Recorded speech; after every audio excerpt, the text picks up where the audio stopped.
cookies, man. Hey. Seem like I'm bad toast. Cookie dough. Guess better that than McDonald's, right? Oh yeah. Alright, number 12 on Tao Te Ching. The 5 colors blind, one blind. The 5 colors make one blind in the eyes. The 5 sounds make one deaf in the ears. The 5 flavors make one tasteless in the mouth.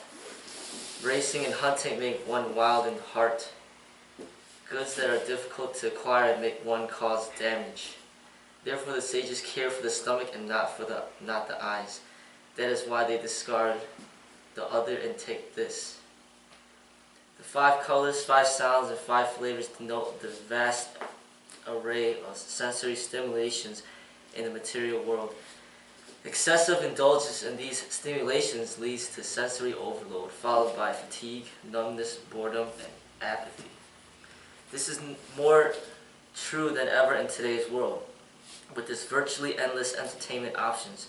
To compensate for our dull and jaded senses, we turn the intensity of sensory stimuli way up. This gives us a temporary thrill, but soon it fades. We return to a dismal state of dissatisfaction, which drives us to seek even greater thrills. I've translated the key character in this line, shuang, as tasteless. This can cause confusion. In modern Chinese, it means refreshing, which is a positive feeling not at all congruent with blindness or deafness in the previous 2 lines. This is a perfect example of where the ancient usage of the character is very different from the modern meaning. In this context, the true definition of shuang is a negative connotation. When combined with ko and the character for mouth, it means loss of taste. This negative connotation has not completely disappeared from modern Chinese. For instance, shuang yu means failing to show up for a date or an appointment. Caring for the stomach means focusing on one's basic needs and living life with plainness. Caring for the eyes means acquiring even more sensory stimuli, more eye candy. The former is the only sure cure for sensory overindulgence, and that is why the sages embrace it and discard the latter. They let go of the many temptations of the material world and reach for the simplicity of the Tao. Reflection on that one? Anybody? I'd say something, but if somebody else want to go first, go can. Oh, yeah. Okay. I'm just speaking from experience here. I feel like I'm caught up right now, like between what they say sensory overload and like satisfying what they said stomach or just your basic needs. And like right now, like just personally in my life, I feel this is a time of growth. Like I'm in a position to like get a home, but I've developed certain habits where it's like, oh, I want to do this, I want to buy that. Some new Jordans came out, I want to get those. And it's like, I don't need any of that stuff. It's just, you know, like desire versus like, hey, you get a home. I mean, you don't quote unquote need a home, but you know, it's like, hey, like this is something that will be useful that you can use, that you need versus stuff that you want. And I feel, I wouldn't even say the conflict, but I'm just aware of like how that feels to have sensory overload versus just focusing on your needs. If I can reflect on it. Yeah. This is something that's really important in our belief system, in my belief system, where we suffer our flesh once a week, where it's a certain day out of the week where we can't do like anything pleasurable like for the flesh. So we don't spend money on material things, we don't cook like food. If we eat, it has to be like a cold meal, like a salad or a sandwich. And it's just to like remind us that as temporary fleshly beings, like material things and pleasures aren't what are important, you know.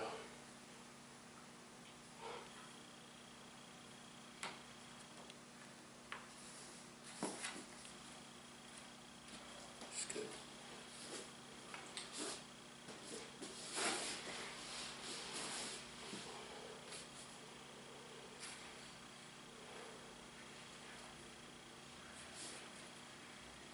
Number 13. Favor and disgrace make one fearful. The greatest misfortune is the self. What does favor and disgrace make one fearful mean? Favor is high, disgrace is low. Having it makes one fearful, losing it makes one fearful. This is favor and disgrace make one fearful. What does the greatest misfortune is the self mean? The reason I have great misfortune is that I have the self. If I have no self, what misfortune do I have? So one who values the self as the world can be given the world. One who loves the self as the world can be entrusted with the world.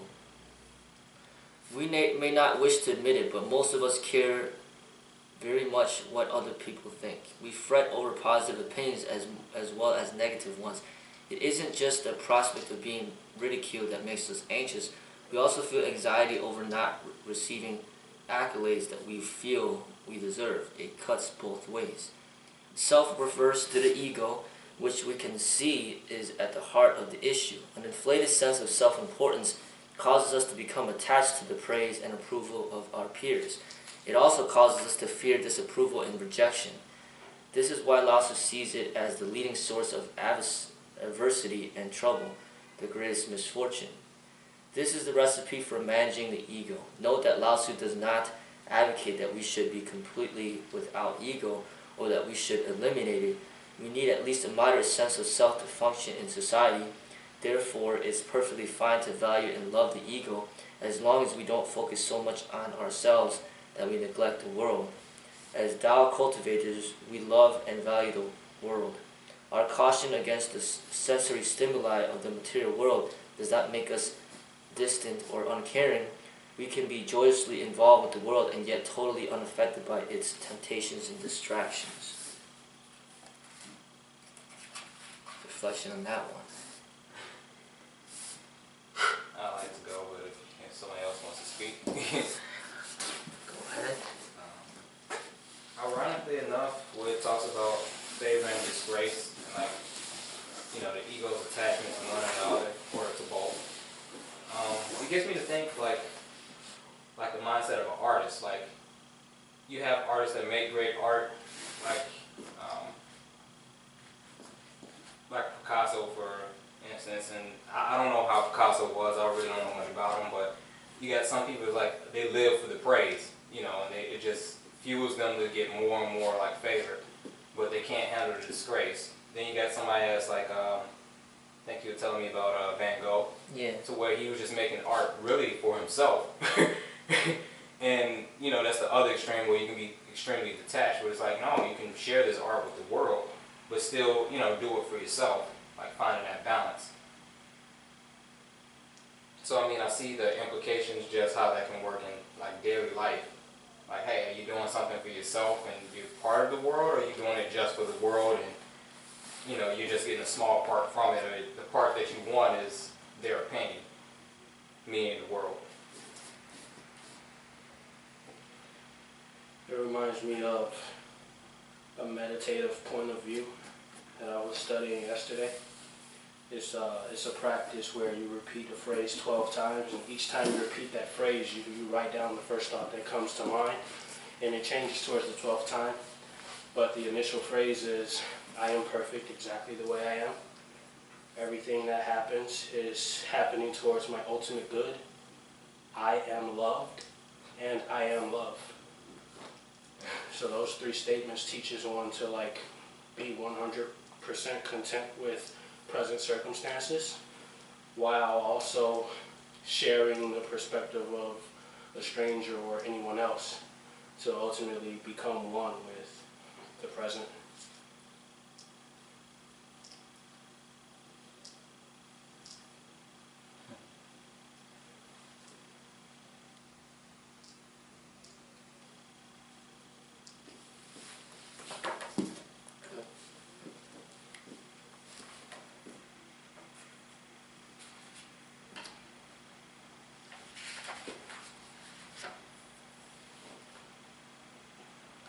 Number 14.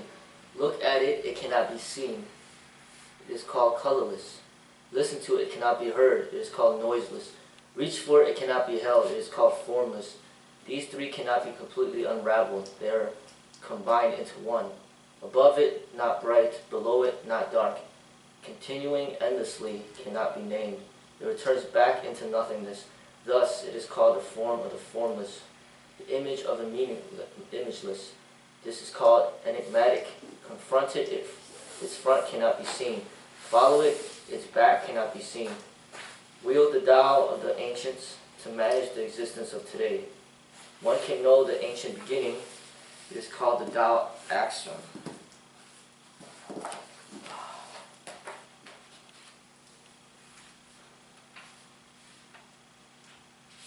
The Tao cannot be seen, heard, or touched because it is metaphysical in nature.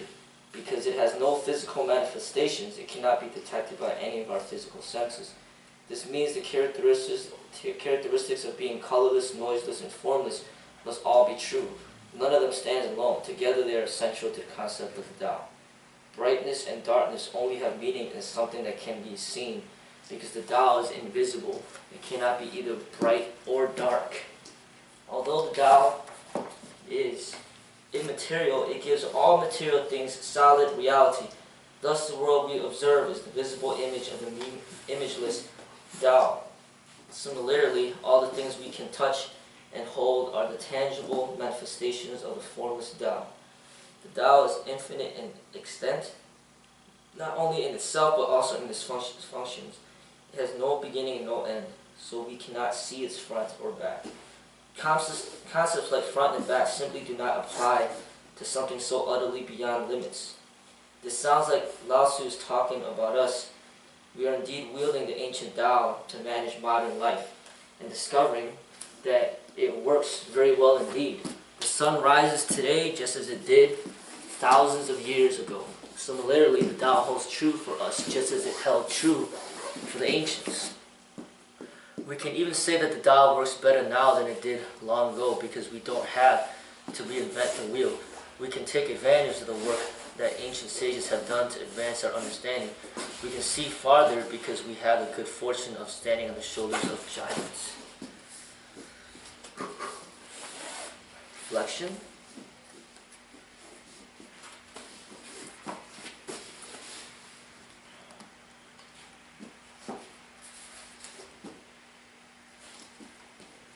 Number 15. The Tao masters of antiquity.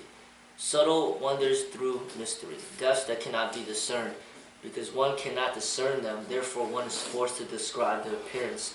Hesitant like crossing a wintry river, cautious like fearing foreign neighbors, solemn like a guest, loose like ice about to melt, genuine like plain wood, open like a valley, opaque like muddy water. Who can be muddled yet desist? In stillness gradually become clear.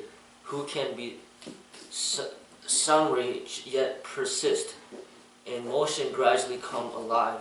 One who holds this Tao does not wish to be overfilled, because one is not overfilled. Therefore one can preserve and not create anew. The concept of emulation is central to the Tao.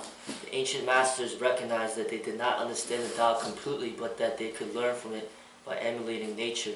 We can learn from them in the same way. The ancient masters were not given to frivolous or reckless acts. They handled responsibilities with serious regard.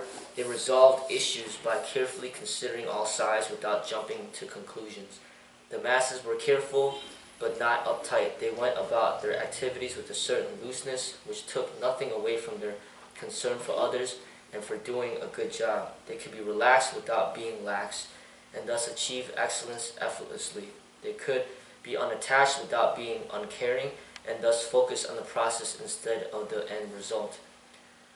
Plain wood is a reference to simplicity. By keeping everything simple, the ancient masters experienced the profound happiness of the uncomplicated present.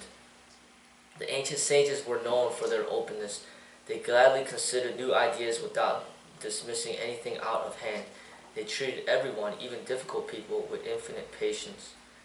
Being opaque means these masters never put themselves on display. Despite their spiritual refinements, they had no interest in showing off their brilliance. The image of muddy water becoming clear refers to the gradual revelation of a master's inner qualities. The masters had tremendous depth, so it would take time for people to really know them. The serenity of a sage can be mistaken for passivity or apathy.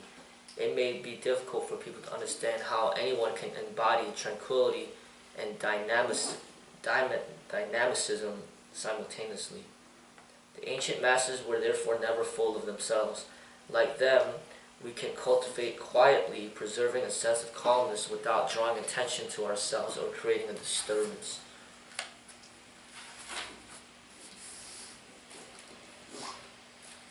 Reflection. I like to reflect on it. That part where it talks about the sages and learning from nature or being opaque, it gets me to think like nature, like how animals, when things are going the way that they're naturally supposed to go, you have like people who hate insects or bugs or whatever, but when they do what they're supposed to do, you notice like, oh, well, like bees pollinate the, flowers or plants or whatever. But when the bees aren't doing their job, that's when you notice them. It's like, wait, why are all the flowers dying? Or why isn't, what's happening in nature, something's going wrong. Or like even, for example, like predators. People hate like, oh, well, we have a predator like a lion or a jaguar or something, but they're necessary for population control. You have animals that eat up all the vegetation, and the role of a predator is to keep their numbers down so they don't destroy the environment.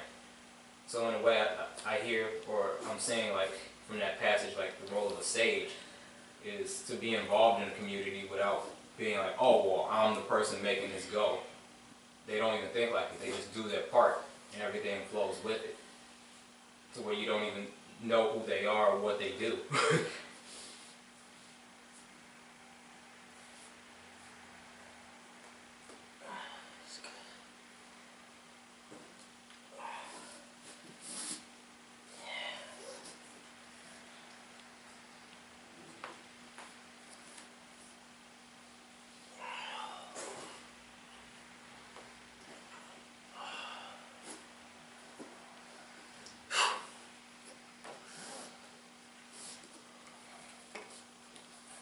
16.